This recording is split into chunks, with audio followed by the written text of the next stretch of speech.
اور ان کے ساتھ دو اور جوان بھی داخل زندہ ہوئے۔ ایک نے ان میں سے کہا کہ میں نے خواب دیکھا ہے، دیکھتا کیا ہوں کہ شراب کے لیے انگور نچوڑ رہا ہوں۔ دوسرے نے کہا کہ میں نے بھی خواب دیکھا ہے، میں یہ دیکھتا ہوں کہ اپنے سر پر روٹیاں اٹھائے ہوئے ہوں اور پرندے ان میں سے کھا رہے ہیں، تو ہمیں ان کی تعبیر بتا دیجئے کہ ہم تمہیں نیکوکار دیکھتے ہیں۔ یوسف نے کہا کہ جو کھانا تم کو ملنے والا ہے وہ آنے نہیں پائے گا کہ میں اس سے پہلے تم کو اس کی تعبیر بتا دوں گا۔ یہ ان باتوں میں سے ہے جو میرے پروردگار نے مجھے سکھائی ہیں۔ جو لوگ اللہ پر ایمان نہیں لاتے اور آخرت کا انکار کرتے ہیں، میں نے ان کا مذہب چھوڑ دیا ہے اور میں اپنے باپ دادا ابراہیم اور اسحاق اور یعقوب کے مذہب پر چلتا ہوں۔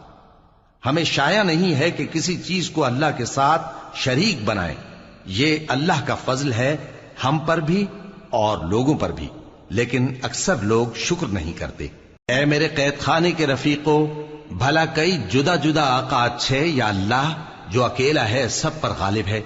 جن چیزوں کی تم اللہ کے سوا پرستش کرتے ہو وہ صرف نام ہی نام ہیں جو تم نے اور تمہارے باپ دادا نے رکھ لیے ہیں، اللہ نے ان کی کوئی سند نازل نہیں کی۔ سن رکھو کہ اللہ کے سوا کسی کی حکومت نہیں ہے، اس نے ارشاد فرمایا ہے کہ اس کے سوا کسی کی عبادت نہ کرو، یہی سیدھا دین ہے، لیکن اکثر لوگ نہیں جانتے۔ اے میرے قید خانے کے رفیقو، تم میں سے ایک جو پہلا خواب بیان کرنے والا ہے وہ تو اپنے آقا کو شراب پلایا کرے گا، اور جو دوسرا ہے وہ سولی دیا جائے گا اور پرندے اس کا سر نوچ کھائیں گے۔ جو بات تم مجھ سے پوچھتے تھے وہ فیصل ہو چکی ہے، اور ان دونوں میں سے جس کی نسبت یوسف نے خیال کیا کہ وہ رہائی پا جائے گا، اس سے کہا کہ اپنے آقا سے میرا ذکر بھی کر دینا۔ پھر شیطان نے اسے ان کا اپنے آقا سے ذکر کرنا بھلا دیا، اور یوسف کئی برس قید خانے ہی میں رہے۔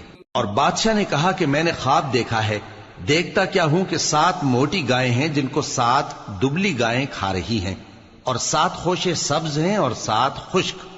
اے درباریو، اگر تم خوابوں کی تعبیر دے سکتے ہو تو مجھے میرے خواب کی تعبیر بتاؤ۔